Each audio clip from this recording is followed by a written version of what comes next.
여러분 반갑습니다. 저는 공중보건학 그리고 보건행정학 강의를 하고 있는 안진아라고 합니다. 여러분들이랑 2017년 시험을 대비해서 첫 수업을 시작을 하게 됐어요. 자, 이번에 진행하는 수업은 기초이론이에요. 기초이론 수업이고, 공중보건에서의 기초이론 강좌는 여러분들 다른 과목들, 공통과목들 뭐 생물이라던가 국어, 한국사, 영어 각각의 기초이론 수업이 좀 있긴 한데 조금 달라요. 진행 방식이 좀 다를 거예요. 정규적인 강좌, 정규 강좌 기본 이론부터는 9월 달에 아마 진행이 될 거고, 지금 7월에는 기본 이론을 들어가기 전에 기초 이론이라는 이름으로 공부를 정말 처음 시작하시는 분들의 약간 발판 만들기?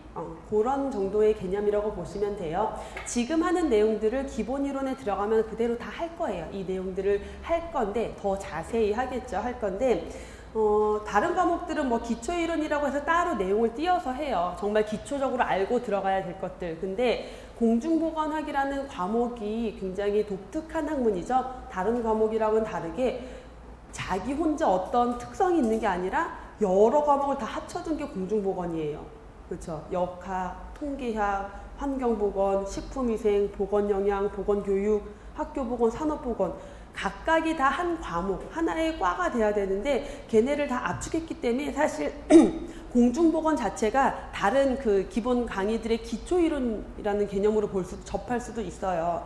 그러니까 그 굉장히 많은 내용을 압축해서 수박 겉핥기식으로 모든 것을 함축시켜 놓은 게 공중보건이에요. 그러니까 얘를 기초다 뭐다 이렇게 나누기엔 굉장히 애매해요. 그래서 똑같은 걸 반복하는 것보다는 제가 그래서 이제 기초이론의 대상이 처음 시험을 준비하시는 분들, 그래서 공중보건을 처음 공부하시는 분들, 내가 이 공무원 시험을 처음 보시는 분들에게 좀 어떤 게 필요할까 고민을 해봤는데, 도대체 시험 문제가 어떻게 나올까? 또 그 문제를 풀기 위해서 내가 어떤 방식으로 공부해야 할까? 자, 여기에 포커스를 좀 맞춰드렸어요.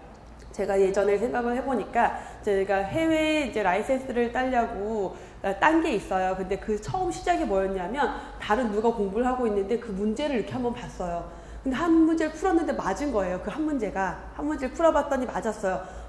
이거 내가 할 수 있겠는데?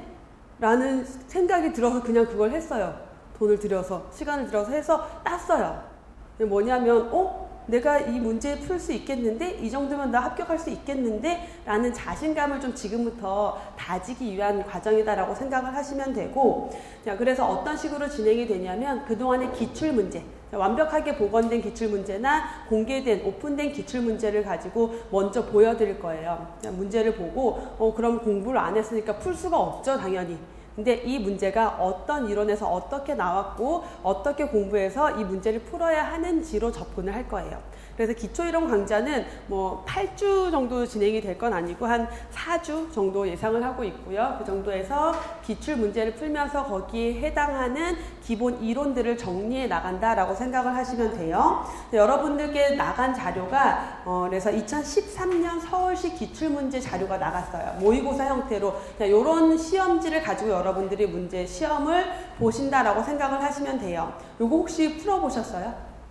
어때요? 어때요? 혹시 공부를 이미 하셨었던 분들도 계신가요? 그런 분들한테는 좀 쉽고 별로 굳이 이 수업을 들어야 되나 할 수도 있어요. 정말 대상이 처음 공부하시는 분들이기 때문에. 자, 풀어보셨는데 공부를 한 적이 없기 때문에 이건 도대체 뭔 소린지, 내가 과연 이걸 풀 수 있을까? 오히려 자신감이 떨어질 수 있지만 수업을 듣고 나면은 이 정도면 충분히 할 수 있겠는데? 라는 자신감이 쑥쑥 올라갈 거다라고 저는 확신을 하고요. 그래서 자, 문제를 먼저 풀어보셨어도 되고요. 안 풀어보셨어도 상관이 없어요. 저랑 같이 보면서 갈 거니까. 그런데 그래도 좀 더 좋은 거는 뭐 지금 풀어보거나 아니면은 이제 그 수업이 다 끝나고 난 다음에 요거 가지고 가서 아마 수업 때 들었던 내용이 또 돌아서면 생각이 안 나요. 그래서 내일이나 모레쯤에 다시 한번 리마인드 하는 식으로 또 모의고사 형식 문제를 풀어보시는 것도 괜찮은 방법일 것 같아요. 자, 그러면 문제랑 제가 이제 그 이론 내용을 따로따로 드렸어요. 문제 옆에 두시고 이론 내용 보시면서 이 이론에서 이 문제가 나왔구나 라고 공부를 하시면 좋을 것 같아요. 1번 문제부터 한번 보고 갈게요. 1번 문제가 질병 예방의 단계에 대한 기술이래요. 질병을 예방하는데 단계가 있대요. 근데 보니까 보기에 1차 예방, 2차 예방, 3차 예방 이런 말들이 나오네요. 1차 예방은 정기검진을 통해서 질병을 조기 발견해서 예후를 좋게 하는 것이다. 2차 예방은 폐암 환자로 하여금 금연을 해서 폐암에 대한 후유증을 완화시키는 것이다. 또 2차 예방은 흡연자 같은 고위험군을 대상으로 금연하도록 권유하는 것이다. 1차 예방, B형 간염 예방접종으로 B형 간염을 억제하는 것이다. 3차 예방은 암 선별검사와 같이 증상 발현 초기에 발견하는 것이다 라고 설명을 하고 있어요. 자, 우리는 공부를 안 했으니까 당연히 몰라요. 자, 그러면 이런 내용을 볼게요. 어디에서 나온 내용이냐? 지금 1번에 있는 문제는요, 거의 매년 시험에 어느 지역에서는 한 문제 정도는 나올 수 있는 내용이에요. 다시 말하면 공중보건에서의 최빈출 내용. 빈출도를 1에서 5까지 둔다면 한 5 정도 되는 내용이에요. 이 문제는 정말 쉽게 출제될 수도 있고요. 지금 이 1번처럼 출제된 경우가 어렵게 출제된 거예요. 이게 어렵게 출제된 거고 정말 쉽게 출제되기도 해요. 그래서 지방직 시험 같은 경우는 더 쉽게도 출제가 돼요. 내용을 볼 건데, 우리는 그동안 여러분들 질병에 대한 정의를 사실 따로 해보지 않고 살았어요. 근데 우리가 공중보건을 공부하다 보면은 건강에 대한 정의, 질병에 대한 정의를 하게 되는데, 레벨과 클락이라는 학자가 질병에 대해서 자연사 5단계를 정의를 했어요. 질병이 자연사한다. 자연사라는 건 뭐예요? 태어나서 죽기까지 자연적인 과정이 있다라는 거죠. 자, 레벨과 클락은 이 질병의 자연사에 대해서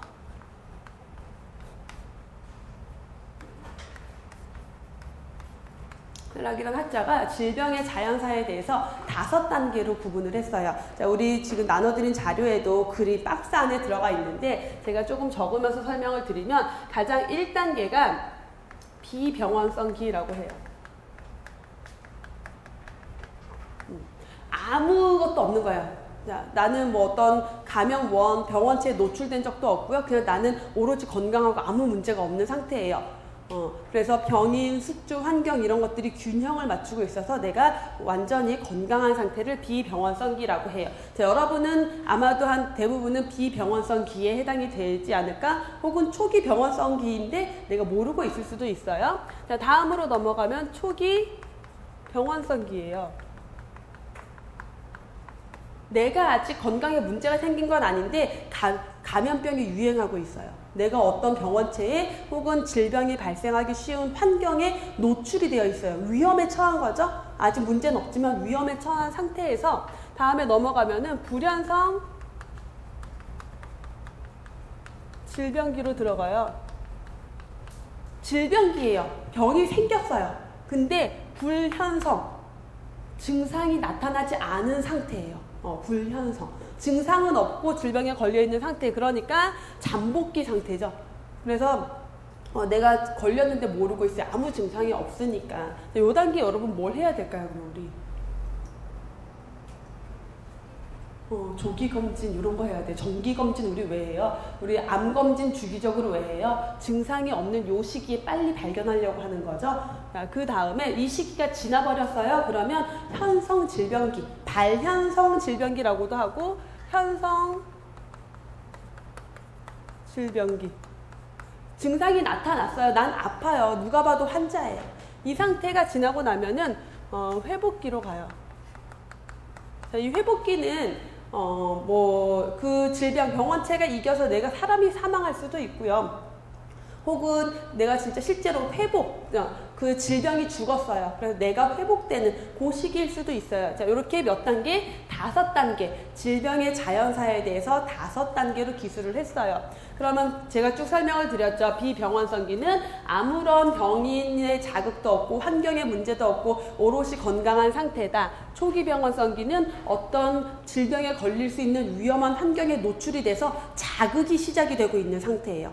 자, 그 자극이 진행이 돼서 나이가 감염이 됐어요. 질병에 걸렸어요. 근데 증상은 없어요. 그러다가 증상이 나타나고 치료해서 회복이 됐어요. 이렇게 5단계. 자, 질병, 자연사 5단계와 예방에 대한 3단계가 골고루 출제가 돼요. 그래서 이걸 다 알고 계셔야 되고, 그러면 여러분, 자, 요 시기에 이제 생각을 해볼게요. 비병원성 기아. 나는 환경도 나한테 아무런 영향을 주지 않아요. 건강에 문제가 되지 않고 나도 건강해요. 요 시기에 질병을 예방하기 위해서 우리가 할 수 있는 게 뭐가 있을까요?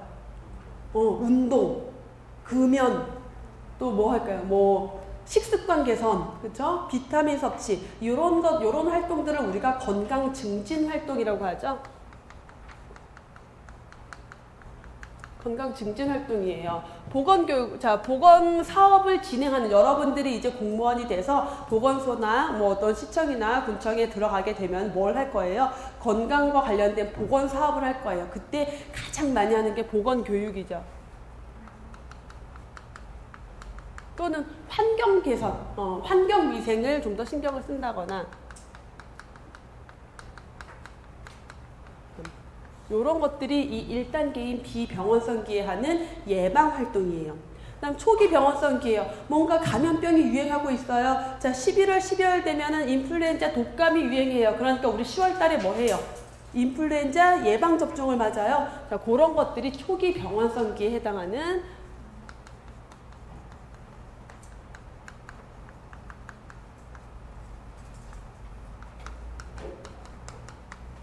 특수예방. 자, 이런 것들을 하게 돼요. 혹은 예를 들어서 내가 어떤 일을 하고 있는데 계속 허리를 이렇게 굽혀서 해야 돼요. 작업장이 너무 낮아서. 그래서 이 작업대 높이를, 그러다 보니까 허리에 디스크가 올 것 같아요. 그래서 이 작업대를 개선을 했어요.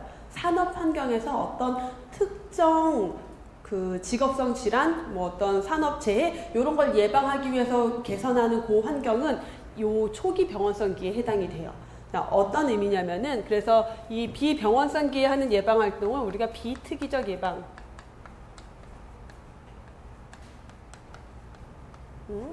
얘네를 제가 특수 예방이라고 했는데 특이적 예방 이라고 할 수가 있어요. 또는 얘는 적극적 예방, 얘는 소극적 예방. 무슨 의미냐면 얘는 자, 건강 증진, 자, 운동, 뭘 위해서 운동해요? 어떤 질병을 예방하려고 운동해요? 너무 많죠. 비만도 예방하고 고혈압도 예방하고 뭐 당뇨병도 예방하고 여러 가지 두루두루.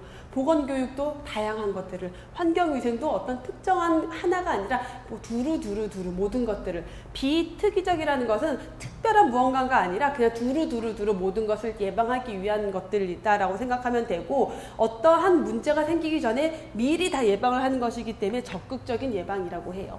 자, 이런 것들은 우리 인플루엔자 예방접종 맞으면 뭐 예방해요? 독감만 예방해요. 홍역, 뭐 백일해 이런 거 예방 못해요. 그쵸?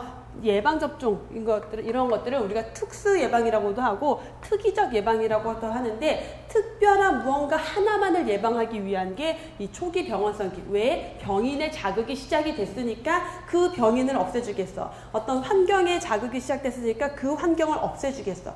그래서 산업 환경에서 작업 공정을 개선하는 거, 예방, 물론 미리 예방하는 거지만 걔 같은 경우는 요 2단계에 해당이 되겠죠. 우리가 얘를 자, 이렇게 나눌 수 있어요. 그 다음 불연성 질병기로 넘어가 보면은 증상은 없지만 나는 이미 질병에 걸려 있어요. 그래서 우리 특히 최근에 암 정기검진 같은 거 2년마다 1년마다 하는 이유 뭐예요? 암 같은 것들이 그러니까 초기에 증상이 없어요. 그렇죠?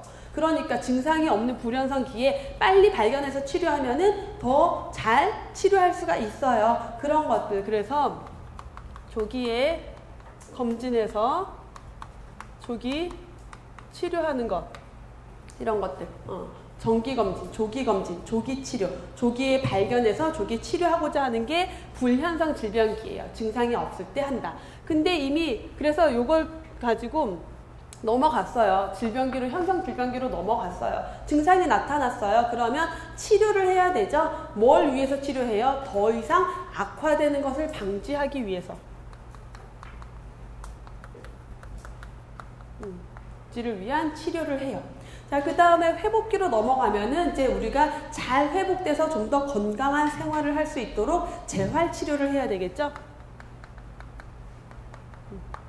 재활 치료. 후유증을 최소화하기 위한 치료들. 어떤 장애가 남지 않기 위해서 혹은 사회 복귀. 내가 어떤 건강 재활, 신체적 재활로 끝나는 게 아니라 사회로 돌아가서 적당한 직장 생활, 사회 생활을 할 수 있도록 하는 것. 자, 요런, 이거 복귀.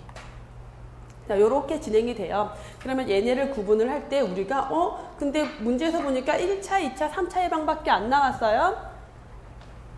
요렇게 잘라서, 자, 1단계, 2단계 비병원성기와 초기 병원성기를 우리가 합쳐서 1차적 예방이라고 해요.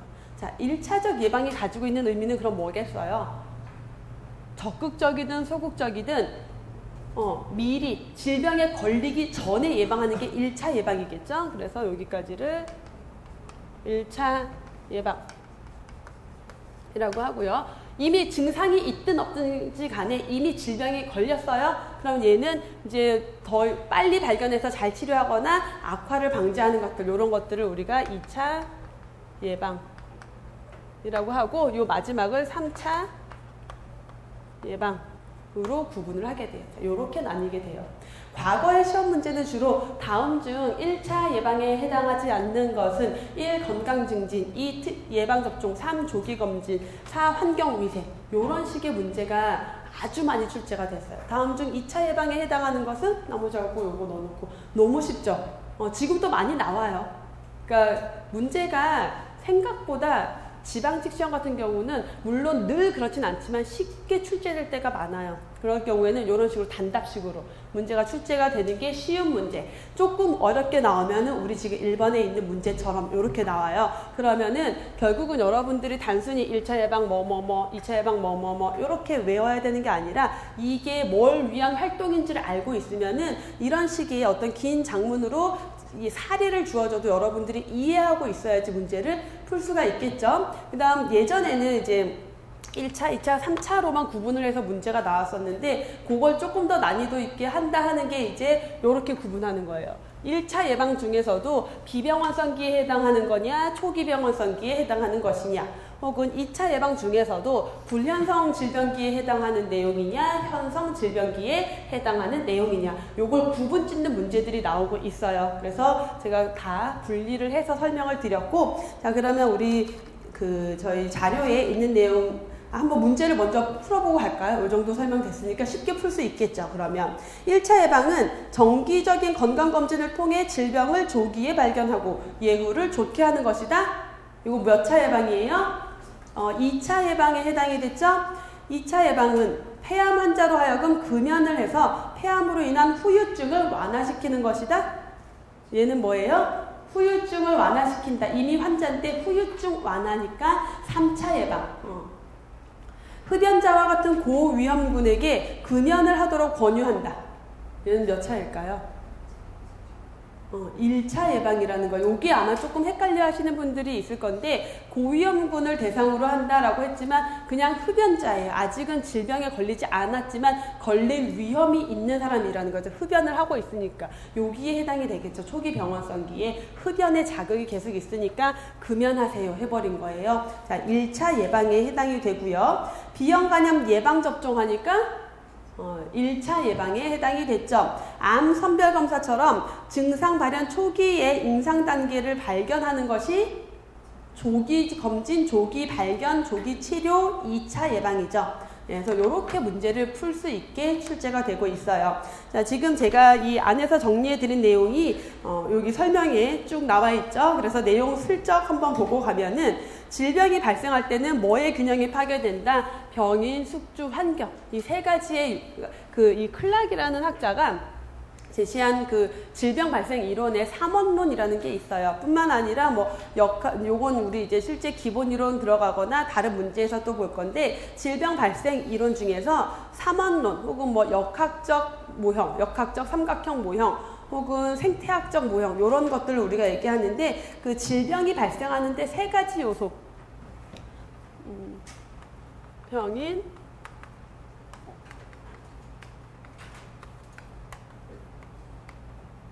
병인과 숙주와 환경, 요 세 가지가 서로 균형을 이루고 있는 상태가 건강한 상태다라고 해요. 반대로 상호작용을 잘 못해요. 균형이 뭔가 깨지면 질병이 발생한다라는 거예요. 그래서 병인, 숙주, 환경의 균형이 파괴되었을 때 질병에 걸린다. 그래서 레벨과 클락은 어떻게 질병에 대해서 자연사 5단계로 구분했고 각 단계마다 예방조치를 제시하게 됐죠. 그래서 내용을 보시면 병원성 이전기, 병에 걸리지 않은 상태, 병원성기로 크게 나뉘어지는데 1단계가 비병원성기다. 그래서 병인, 숙주, 환경이 잘 상호작용하고 있는 상태다. 2단계인 초기 병원성기는 병인의 자극이 만들어지기 시작했고요. 불현성 질병기에는 병인과 숙주가 반응을 해서 어떤 질병이 발생한 상태인데 증상은 없다. 현성 질병기로 가면은 질병 증상이 나타났고요. 회복기로 가면은 회복 또는 사망하는 단계. 그래서 각각의 예방 단계, 예방 조치가 나와 있죠. 자, 밑에 설명을 보시면 1단계부터 5단계까지 제가 말로 설명을 드렸던 내용들이 다시 문자로 쭉 설명이 되어 있어요. 그래서 1단계는 상호작용을 하고 있는 상태. 그러니까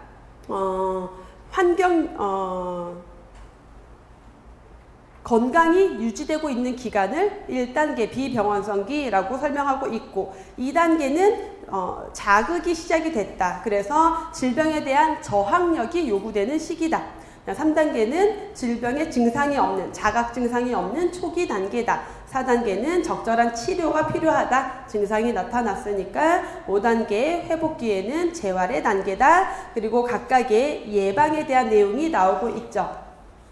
1차 예방, 질병이 아예 생기지 않게 하는 게 1차 예방이다. 질병 발생을 억제하는 단계다. 그래서 건강 증진이나 건강 증진을 위한 환경 개선, 생활습관 개선, 보건교육 같은 것들, 특이적 예방, 특이적 예방이 어디에 들어가겠어요? 여기에 들어가겠죠. 초기 병원성기에 해당하는 거, 명확한 병인이 파악됐을 때 하는 것들, 예방접종, 사고 방지 대책 같은 거, 작업 환경 개선하는 거. 그다음 2차 예방은 조기 발견, 조기 치료. 그래서 질병이 이미 발생했으니까 초기 단계에 발견해서 치료하는 것.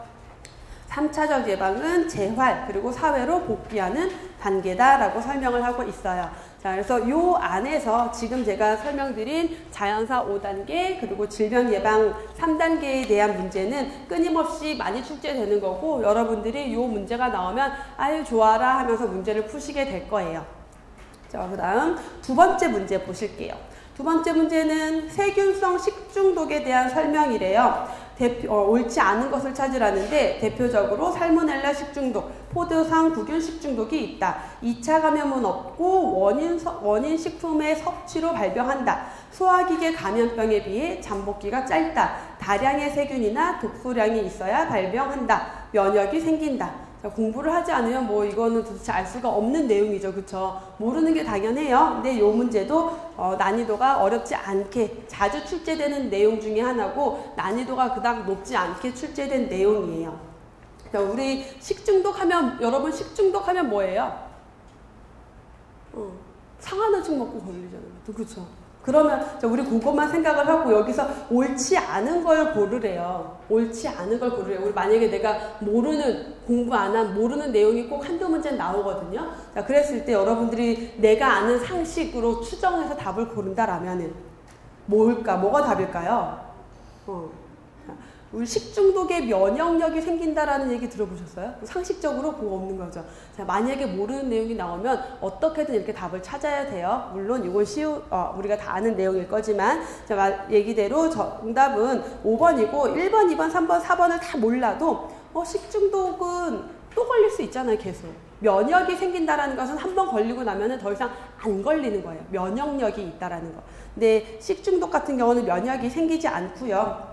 자, 식중독에 대한 내용을 조금 우리가 공부를 해보면 식중독, 우리가 알고 있는 식중독은 보통 음식이 상해서 거기에 있는 세균들을 내가 먹어서 질병의 위장계 문제가 생긴다, 장염이 걸린다 이렇게 알고 있어요. 근데 식중독은 우리가 좀 분류해서 볼 수가 있는데 식중독에는 크게 미생물에 의한 식중독, 그 중에서도 주로 세균성 식중독이 있어요. 그 다음에 자연독에 의한 식중독도 있어요. 우리가 알고 있는 버섯독 이런 거 잘못 먹어서 건강 문제 생기는 거, 그런 것도 식중독이라고 해요. 보거를 먹었는데 그 내장에 있는 독에 내가 중독됐어요. 중독이라고 표현 안 하고 식중독에 걸렸다라고 하죠. 혹은 화학적 식중독이라고 하면은 우리가 식품에 어떤 화학 물질들이 첨가가 됐을 때, 혹은 식품 용기, 혹은 예를 들어서 알루미늄 캔, 그 안에 있는 화학 물질이 그 음료수에 섞여서 내가 먹어서 문제가 생겼다. 이런 것들을 화학적 식중독이라고 우리가 표현을 할 수가 있어요.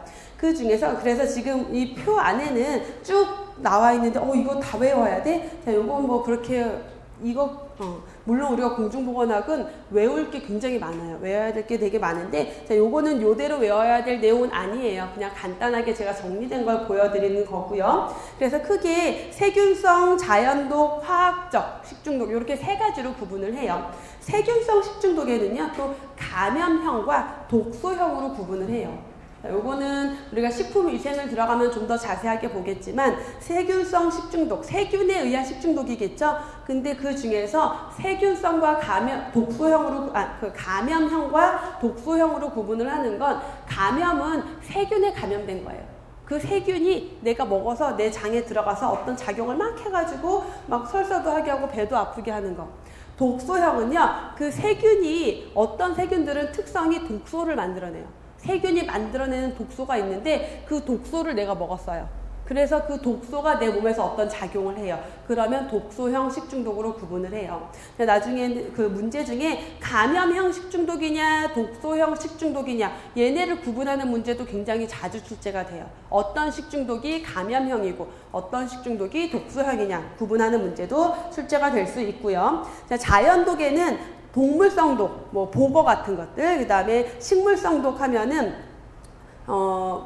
감자의 녹색 싹난 거, 혹은 황변미, 이런 것들, 그런 그 식물이 가지고 버섯, 대표적이죠. 이런 것들이 원인이 되고요. 그 다음에 곰팡이 독소에 의한 거. 그래서 곰팡이가 독소를 만들어내요. 맥각독, 이런 거. 거기에서 독소를 만들어내서 그 독소가 식중독을 일으키게 되고, 이런 것들은 암을 유발시키기도 하죠. 그 다음에 화학적 식중독의 유해 물질들에 의해서 식중독이 걸릴 수 있다. 그러면 지금 문제에서 이제 나온 거는 그 다음에 있는 세균성 식중독과 소화기계 감염병을 구분하라는 문제였어요. 사실 이 문제는 뭐냐면, 소화기계 감염병이라고 하면요, 소화기계 하면 뭐예요? 입부터 어디까지? 항문까지가 소화기계예요. 그래서 입으로 들어가서 항문으로 나오는 거 연결돼 있어요. 하나의 통로죠, 통로. 거기 어딘가에 질병이 생기면 소화기계예요. 소화기계 질병인데, 소화기계 감염병이라고 하면 전염병, 우리가 알고 있는 장티푸스 이런 것들, 장출혈성 대장균 감염증, 콜레라, 세균성 이질, 이런 것들을 소화기계 감염병이라고 해요. 얘네는 근데 얘네도 증상이 똑같아요. 식중독처럼 배 아프고 설사하고 토하고 열나고 이런 것들. 세균성 식중독은 그래서 그 소화기계 감염병과 세균성 식중독은 되게 비슷해요. 공부를 여러분들이 많이 하고 나온 다음에도 많이 질문이 와요. 그래서 어떤 질병은요, 소화기계 감염병에서도 다르고 세균성 식중독에서도 다뤄요. 두 가지의 특성을 다 가지고 있기도 하기 때문에. 하지만 얘네들을 구분짓는 큰 기준, 큰 맥락으로 봤을 때 이런 차이가 있다. 우선 관련 법규, 세균성 식중독과 관련된 것은 식품위생법에서 담당을 해요. 식품위생법에서 이런 식중독과 관련된 어떤 관리 규정들이 나와 있고요. 소화기계 감염병, 소화기계 감염병 하면은 이제 6개가 있어요. 가장 대표적인 게 6개. 요건 굳이 지금 안 적으셔도 돼요. 뒤에 아마 나중에 또 나올 거기 때문에 우리가 이제 여러분들이 알기 쉽게 장티푸스, 세균성 이질, 콜레라, 장출혈성 대장균 감염증, 그 다음에 파라티푸스. 요 다 하나 더 있는데 뭐죠? 제가 5개만 했나요 지금? 6개. 제가 뭔가 하나 빼뜨린 것 같아요. 아무튼 6개가 있어요. 걔네들을 소화기계 감염병이라고 해서 감염병 예방 및 관리에 관한 법률에서 관리를 하고 있죠. 발병력을 보시면요. 세균성 식중독을 일으키는 세균들이요. 좀 더 약해요. 소화기계 감염병을 일으키는 세균들은요. 좀 더 세요. 그러니까 세니까 어때요? 얘가 조금만 있어도 사람들이 병에 걸려요. 근데 그 세균성 식중독은 얘네 하나하나가 가지고 있는 힘이 약해요. 그러니까 많아야 돼. 군대로 따지면은 하나하나 용병이 아니에요. 그냥 쫄병들이에요. 그러니까 많이 있어야 돼요. 그래야지 와서 뭔가 작용을 해요. 반대로 소화기계 감염병은 하나하나가 세요. 무슨 용병이나 특수부대 같은 애들이에요. 소수가 내 장에 들어와서도 질병을 일으켜요. 발병력이 약하다 강하다는 것은 질병을 일으킬 수 있는 힘이 발병력이에요. 병을 발생시킬 수 있는 힘. 그러니까 발병력이 약하니까 어때요? 많은 균이 들어와야지 질병이 발생한다. 식중독이 걸린다. 반대로 소화기계 감염병은 상대적으로 발병력이 강해요. 병을 일으키는 힘이 강하니까 어떻게 그 병원균이, 세균이 조금만 있어도 그 안에서 증식을 하면서 얘가 질병을 일으키게 되는 거죠. 잠복기를 보시면 잠복기라는 건 뭐예요? 내가 병원균이 나한테 들어온 다음에 요 불현성 질병기, 증상이 없는 시기예요. 어떤 증상이 나타나지 않는 그 잠복기가 세균성 식중독은 짧아요. 왜냐하면은 얘네들은 하나하나가 힘이 약하기 때문에 단체로 한 번에 들어와서 얘네들이 그냥 증상을 빵 일으켜 버리는 거예요. 근데 소화기계 감염병은 일반적으로 길어요. 물론 짧은 것도 있지만 일반적으로 길어요. 얘는 하나하나가 발병력이 강하다 그랬는데 얘네의 특성은 뭐냐면 몇 개 안 되는 균들이 내 몸에 들어온 다음에 그 작은 애가 힘을 팍 일으키는 게 아니라 안에서 증식을 해요. 그럼 증식하려면 어떻게? 시간이 필요하겠죠? 안에서 키워야 돼. 스스로의 힘을 더 키워야 되기 때문에 시간이 걸려요. 그래서 일반적으로 잠복기가 길다. 다음 경과를 보시면 질병이 진행되는 요 현성 질병기 그 기간이 세균성 식중독은 짧아요. 보통 한 2, 3일, 일주일 내에 끝나요. 근데 소화기계 감염병은 대체로 길다. 그 다음 2차 감염이라는 것은 내가 감염이 된 다음에 누군가에게 또 감염을 시키는 거예요. 2차적으로 감염이 되는 게 없어요. 식중독은 다른 사람한테 안 옮아요. 전파되는 게 아니라 그냥 내가 먹고 나 혼자 배 아프고 끝나는 거예요. 그러니까 오염된 음식으로만 감염이 되는데 소화기계 감염병은 2차 감염이 있어요. 내가 세균성 이질 걸렸어요. 그 다음에 화장실 갔다 왔어요. 내가 내 손에 막 묻었어요. 그 화장실 변기 여러분 왜 여러분 표정들 그쵸 이렇게 변기 같은데 우리 화장실 갔다 이렇게 내리잖아요. 그런데 되게 많이 묻어 있어요. 그래서 그런 거 이렇게 화장실 문 손잡이 안 잡는 사람들 있잖아요. 팔꿈치에 묻는데 그래서 특히 남자들 같은 경우는 화장실 갔다 와서 손 안 씻는 사람 되게 많잖아요. 아닌가? 여자들은 그래도 거의 씻어요. 근데 되게 많아요. 근데 그렇게 전파가 된다라는 거예요. 다른 누군가에게 2차 감염이 있다라는 거, 요거 굉장히 큰 특징이에요. 두 개를 구분하는. 그 다음 또 우리 문제 보기에 나온 거 면역 형성. 자, 면역이라는 것은 내가 한번 세균에 노출이 되거나 혹은 예방접종을 하면은 면역 항체라는 게 생겨요. 자, 요런 병원균이 있을 때요. 이 병원균이 내 몸에 들어왔어요. 그러면 내가 얘 때문에 죽을 수도 있지만 얘랑 맞서 싸워서 이겼어요. 그럼 나는 얘랑 싸울 수 있는 요렇게 생긴, 우리가 흔히 요거를 항원이라 그러고 얘를 항체라고 해요. 쉽게 표현을 하면은. 그래서 요런 병원체가 들어오면은 얘를 죽일 수 있는 요렇게 생기는 군사를 만들어내는 거죠. 이게 항체예요. 얘가 내 몸에 계속 남아있어요. 그게 면역력이에요. 그러면 그 다음부터는 얘가 딱 들어오면은 너를 처치할 우리 무기가 있지. 얘가 바로 나와서 딱 잡아버리기 때문에 더 이상 질병에 걸리지 않아요. 홍역, 우리 예방접종 맞는 것들이 다 이런 의미로 하는 거죠. 그러니까 이런 면역이 형성된다라는 건데 식중독은 면역이 형성되지 않아요. 그냥 오면은 걔가 증상을 일으키고 나가고 끝이에요. 반면에 소화기계 감염병은 사실 소화기계 감염병도 전반적으로 면역이 형성되지 않는 게 많아요. 하지만 있는 것도 있어요. 어느 정도 면역이 형성이 된다. 또 단기간 유지가 되거나 그렇게 그 차이가 있고요. 격리라는 것은 다른 사람과의 접촉을 차단하는 거죠. 자, 세균성 식중독은 다른 사람에게 옮긴다, 안 옮긴다? 안 옮긴다 그랬으니까 접촉을 차단할 필요가 없겠죠. 안 옮기니까. 근데 소화기계 감염병은 옮겨요. 콜레라 이런 거 옮긴단 말이에요. 그러니까 다른 사람과의 만남을 차단해요. 격리시키죠. 격리가 필요하다. 자, 이 내용도 정말 많이 빈출 문제예요. 아주 자주 나오는 문제고 여기에 있는 거 특히 발병력, 잠복기, 그 다음에 2차 감염, 면역 형성, 격리 요 5가지는 수시로 2가지를 비교하는 거. 소화기계 감염병의 특성이냐, 세균성 식중독의 특성이냐를 구분하는 문제로 정말 자주 출제가 되고 있는 내용이에요. 그래서 지금 자, 요 내용을 보면은 그러면 이제 내가 요 내용만 딱 공부하고 시험 문제를 봤는데 대표적으로 세균성 식중독에 살모넬라 식중독, 포도상구균 식중독 등이 있다. 모르는 내용이 나왔어요. 만약에 보기에. 그럼 우선 내버려 두세요. 그 다음에 2차 감염은 없고 원인 식품의 섭취로 발병한다? 우리 요거 봤던 거죠. 세균성 식중독은 2차 감염이 없다. 누군가에게 전파시키지 않고 내가 오염된 음식을 먹어서 걸리는 거다. 소화기계 감염병에 비해 잠복기가 짧다. 그쵸? 다량의 병원체가 내 몸에 들어와서 한 번의 증상을 빵 일으키니까 짧은 건 3시간, 길어도 한 이틀 이내에 보통은 잠복기가.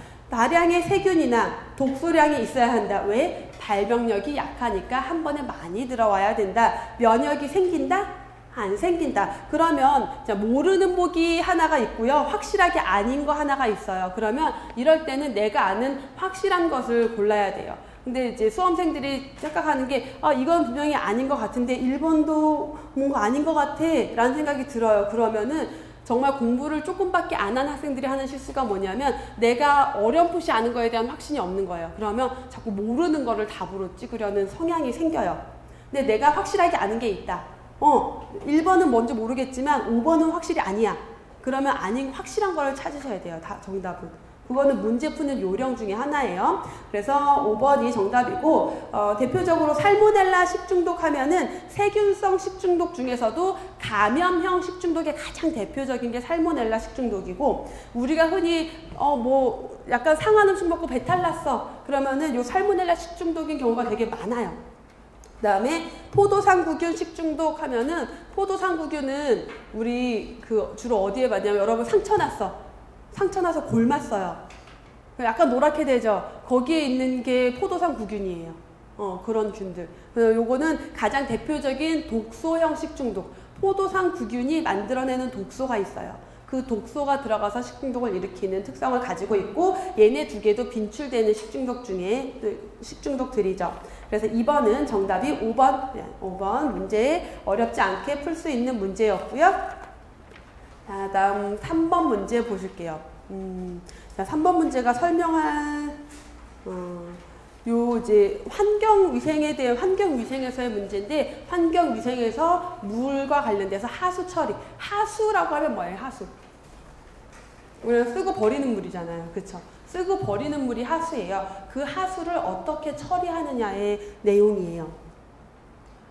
이게 조금 시간이 설명이 중간에 끊길 확률이 있을 것 같아서 잠깐만 요 앞에 내용만 잠깐 보고 갈게요. 자, 하수 처리. 그래갖고 우리가 생활 하수 혹은 뭐 공업용 폐수 그다음에 농축산 하수들 막 나오잖아요. 걔네를 그냥 버리면 안 되죠. 오염이 되잖아요. 그래서 얘네들을 잘 처리를 해서 버려야 되는데 어떻게 처리를 하느냐? 크게 3단계로 가요. 하수 처리는 예비 처리와 본 처리와 온이 처리로. 예비 처리는 말 그대로 예비적으로 처리하는 거예요. 그냥 물에 둥둥 떠다니는 고형물, 큰 것들 있죠. 큰 오염물질들을 걷어내는 거. 물리적으로. 어떤 화학적인 작용, 설비적인 작용이 들어가는 게 아니라 쭉 건져내요. 스크리닝. 한다라는 거 건져내고요. 그 다음에 조금 이렇게 거름망에 걸러지진 않지만 좀 큰 오염물질들 있죠? 걔네들은 가라앉혀서 그렇게 버리는 거, 침사, 침전 이런 것들이 예비 처리예요. 자, 이렇게 해서 예비 처리를 하고 나면은 본 처리를 해요. 우리가 본 처리를 다른 말로 그래서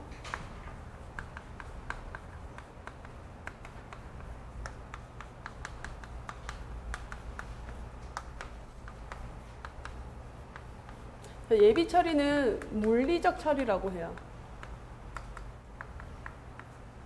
본 처리는 생물학적 처리라고 해요.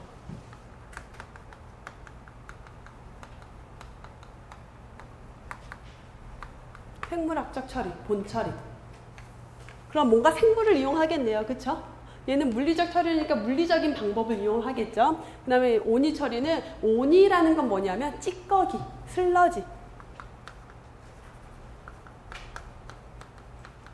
온이라고도 하고요. 슬러지라고도 해요. 두 가지 단어가 자주 같이 사용이 되고 얘가 찌꺼기예요. 요 생물학적 처리까지 하고 남으면 남은 찌꺼기. 그거라고 생각하시면 돼요.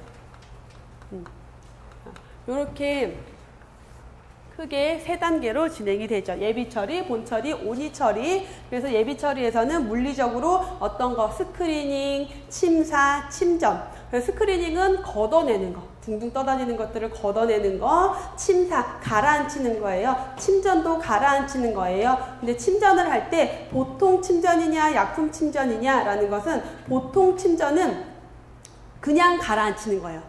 가만히 두면은 중력 때문에 뭔가 가라앉겠죠? 두는 거고, 약품 침전은 약품을 넣어요. 그럼 약품을 넣으면은 거기에 있는 그 작은 오염물질들이 서로 응집이 돼요. 그러면 무거워지겠죠? 그럼 무거워서 가라앉아요. 더 빨리 가라앉겠죠? 자, 그런 방법들을 의미하고요. 자, 본처리, 생물학적 처리라고 하는데, 이 본처리, 생물학적 처리는 크게 우리가 두 가지로 나눠서 볼 수가 있어요. 혐기성 처리냐,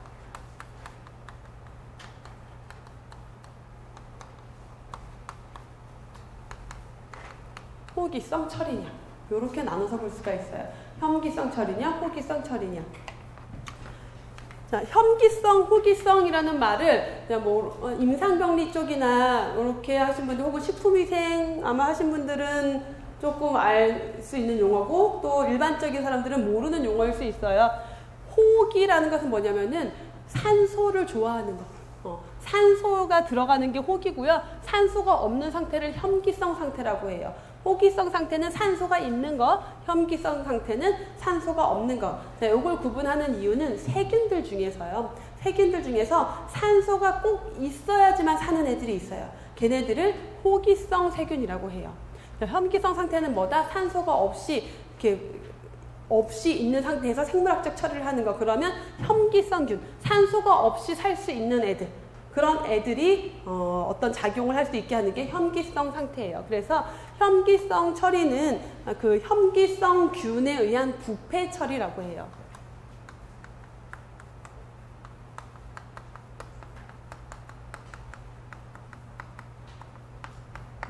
혐기성균, 산소가 없이 사는 세균들이 그 오염 물질들을, 오염된 물을 부패시키는 거예요. 부패해서 없애는, 오염 물질들을 부패시켜버리는 거. 그래서 부패 처리다. 호기성 처리라는 것은 누가 작용을 한다? 호기성 세균. 누구? 산소를 필요로 하는 세균. 그러면 얘는 호기성 세균이니까 산소가 있어야 돼요. 이 호기성 세균들이 산소를 이용해서 오염 물질들을 분해하는 거예요. 자, 요걸 우리가 산화작용이라고 해요. 그래서 산화처리, 산화작용, 부패작용. 호기성 처리는 호기성 균에 의한 산화처리다. 혐기성 처리는 혐기성 균에 의한 부패처리다. 자, 요거를 기본적으로 구분을 하셔야 돼요. 자, 요거를 구분을 하고 나면은 각각의 혐기성 처리에 해당하는 방법들, 호기성 처리에 해당하는 방법들이 있겠죠. 혐기성 처리의 가장 대표적인 게 부패시키는 거예요. 그냥 어디 통에 넣어놓고.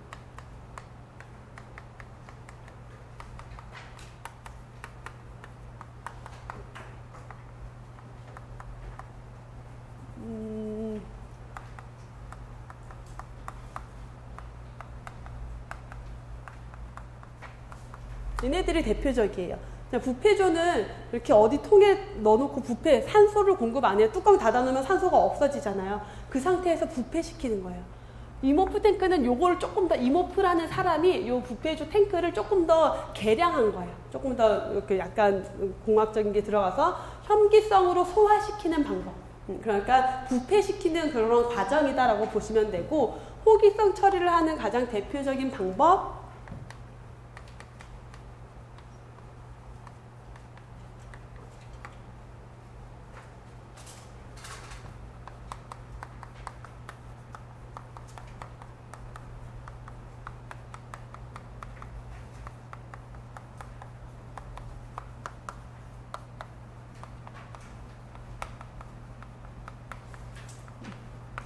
가장 대표적인 거 활성온이법, 살수여상법, 산화지법, 회전원판법인데 요 중에서 얘네 두 개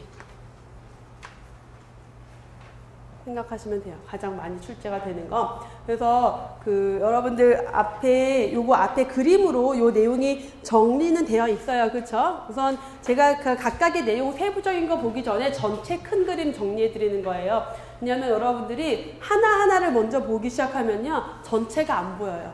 근데 생각보다 시험 문제는 세부적인 걸, 예를 들어서 하나의 처리 방법에 대한 세부적인 걸 묻기도 하지만 전체 큰 그림을 묻는 문제가 생각보다 많이 나와요. 그래서 그리고 이 전체 큰 그림에 대한 개념이 잡혀 있어야지 각각이 하나하나 들어갔을 때 이해도가 높아져요. 그래서 전체적인 내용을 먼저 보여드리고 있는 거예요. 그래서 주로 시험 문제 나오는 게 이 생물학적 처리, 그 중에서도 특히 얘네 두 개.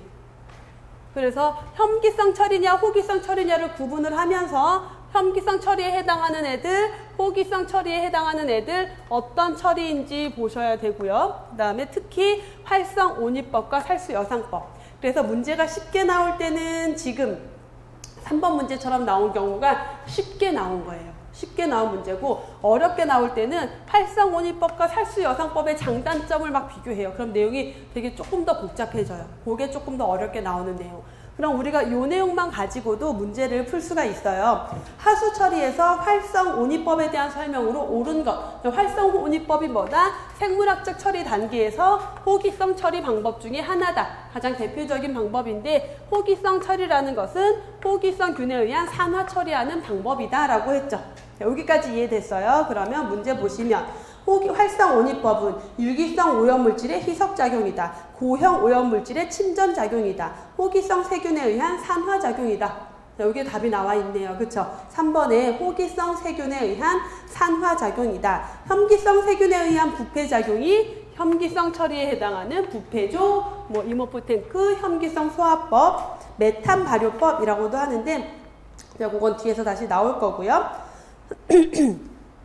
그 다음 화학작용에 의한 산화작용이다. 다 해당되지 않죠. 그래서 요렇게 요 전체 큰 그림을 알고 있으면은 간단하게 풀 수 있는 문제였어요. 요 문제 같은 경우는.